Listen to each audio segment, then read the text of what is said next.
성경의 저자들이 아주 좋아하는 문학주가 있습니다. 인클로지오 구조입니다. 맨 앞과 맨 뒤가 같은 겁니다. 가운데 그 내용을 채우는 거죠. 예수님이 하신 일이 무엇이었습니까? 바로 천국 복음을 선포하는 일이었습니다. 그리고 그 천국의 윤리를 가르치는 겁니다. 5장부터 7장까지 산상보훈이 나옵니다. 그리고 하나님께서 믿음대로 치유하십니다. 바로 그 치유가 8장에서 9장까지 등장합니다. 치유의 핵심이 바로 죄사함이죠. 선교사님들은 해외에서 이 사역을 하고 계신 겁니다. 우리들은 일상의 삶의 자리에서 선교하는 겁니다. 35절을 보십시오. 선교의 대상은 어디입니까? 누구입니까? 복음이 필요하지 않은 곳은 한 군데도 없습니다. 중요한 것은 마음입니다. 예수님은 사람들을 불쌍히 여겼습니다. 전도나 선교는 영업이 아닙니다. 교회는 사람들을 불쌍히 여기는 마음에서 선교해야 합니다. 그리고 사람들의 필요를 해결하는 것도 필요합니다. 예수님의 치유 사역을 저는 두 가지로 정리하고 싶습니다. 예수님의 권위입니다. 그리고 예수님의 긍휼입니다. 예수님의 말씀에는 권위가 있었습니다. 그런데 그 권위를 어떻게 행사하십니까? 위압적인 태도가 아닙니다. 얘야 괜찮아, 아들아 용기를 내, 딸아 안심해, 내 믿음이 너를 구했어, 그러니까 염려하지 마. 예수님은 긍휼의 목자입니다. 긍휼한 마음으로 그 사람의 육체와 마음을 고치십니다. 선교의 동기가 바로 긍휼인 겁니다.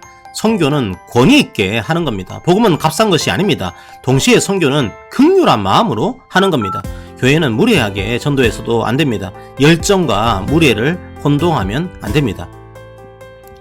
38절을 보십시오.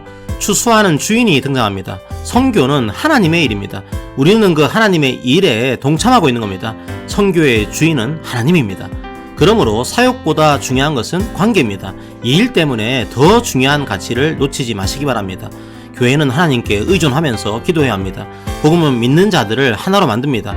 하지만 복음은 동시에 사람들을 나눕니다. 복음을 받아들이는 사람과 그렇지 않은 사람이 나눠집니다. 복음을 거부하는 사람들도 있습니다. 복음을 전하는 사람들을 박해하는 사람들도 있습니다. 복음 때문에 고난을 받을 수도 있는 거죠. 하지만 그 고난 앞에서 두려워하지 말라는 겁니다. 왜죠? 선교의 주인은 하나님이기 때문입니다. 5장에서 9장까지 예수님은 홀로 이 선교 사역을 하셨습니다. 그런데 고통당하고 버려진 사람들이 너무 많습니다. 선교에 더 많은 일꾼들이 필요합니다. 첫 번째 사람들이 바로 12제자입니다. 참 독특합니다. 마태는 세리였습니다. 민족의 반역자였죠. 시몬은 열심다운 중에 한 명일 것으로 추정하고 있습니다. 양극단의 사람입니다. 복음이 변화시킨 거죠. 전혀 다른 반대의 인물들이 선교 공동체가 된 겁니다. 그게 복음의 힘입니다. 그리고 특별한 사람들이 아닙니다. 평범한 사람들입니다. 선교는 누가 하는 겁니까? 하나님이 부르신 사람들입니다. 예수님을 주님으로 고백하는 분들은 모두가 하나님이 부르신 사람들입니다. 그러니까 바로 우리가 선교하는 겁니다.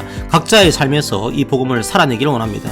여러분의 선포가 목회자의 선포보다 더 사람들을 위로할 수 있습니다. 더 능력 있는 선포가 될 수 있습니다.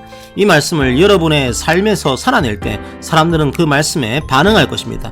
성도 여러분, 해외의 타 문화권에 가는 것만 선교가 아닙니다. 여러분의 일상의 삶의 자리에서 복음을 말과 삶으로 선포하고 그 복음을 말과 삶으로 가르치면서 상처있고 고통받은 자들을 주님의 말씀으로 치유하는 일, 바로 그게 선교입니다.